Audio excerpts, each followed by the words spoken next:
Malaikat itu ketika bangga, ya Allah, apa ada orang yang imannya di atas kita? Jawabnya Allah ada. Siapa? Ya orang-orang kudus, kata Allah gitu. Kira-kira gitu. Kenapa? Ya betul. Karena kamu iman saya itu wajar, kamu tahu saya, tapi mereka nggak tahu saya tapi iman. Kenapa bisa iman ya Allah? Karena mereka punya logika, punya akal.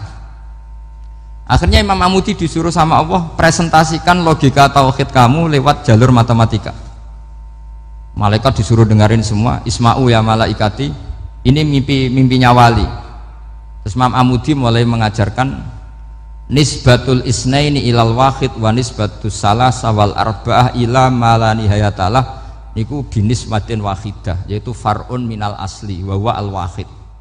Mbok angka sebanyak apapun 2, 3, 4 sampai 1 miliar itu nisbatnya ke angka 1 adalah nisbatul far'i ilal asli, semuanya berasal dari 1. Maka hadhil awalim atau hadal alam ila ma la nihayatalahu, tetap semuanya ini cabang dari 1, yaitu wujud dari 1, yaitu Allah Subhanahu wa ta'ala.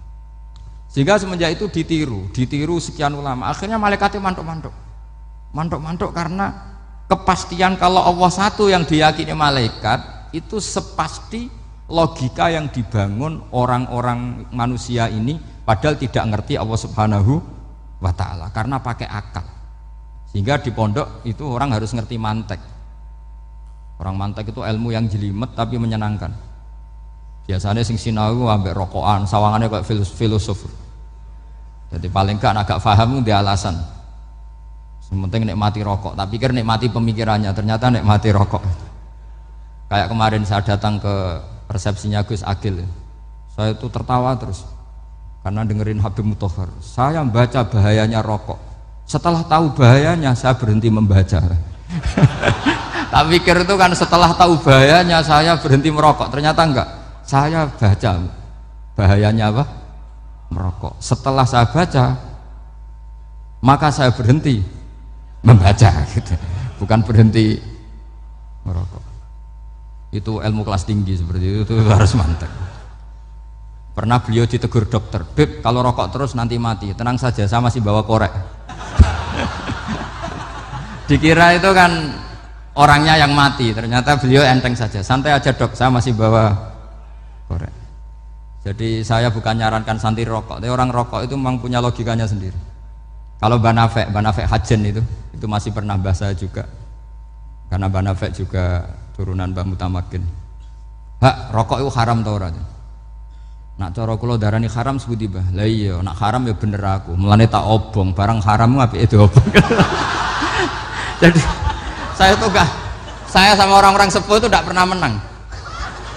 Jadi apa ya? Mereka itu orang yang sudah lama, gimana ya, mau dikatakan bulat itu ya, tapi memang nggak pernah kalah mereka. Ada satu kiai masih misananya Banafek, ini rokok 2 katanya.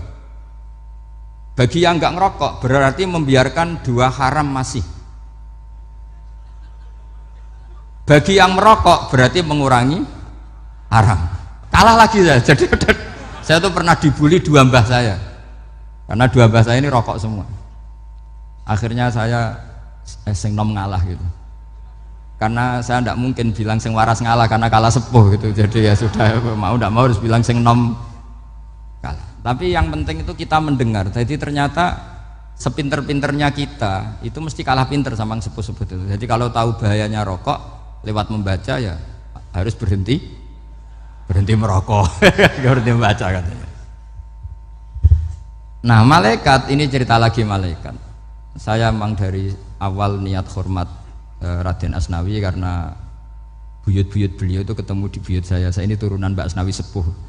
Terus cuma buyut saya itu nikah Lasem, terus saya keceluk cucunya keluarga Lasem. Sebenarnya saya juga cucu Kudus.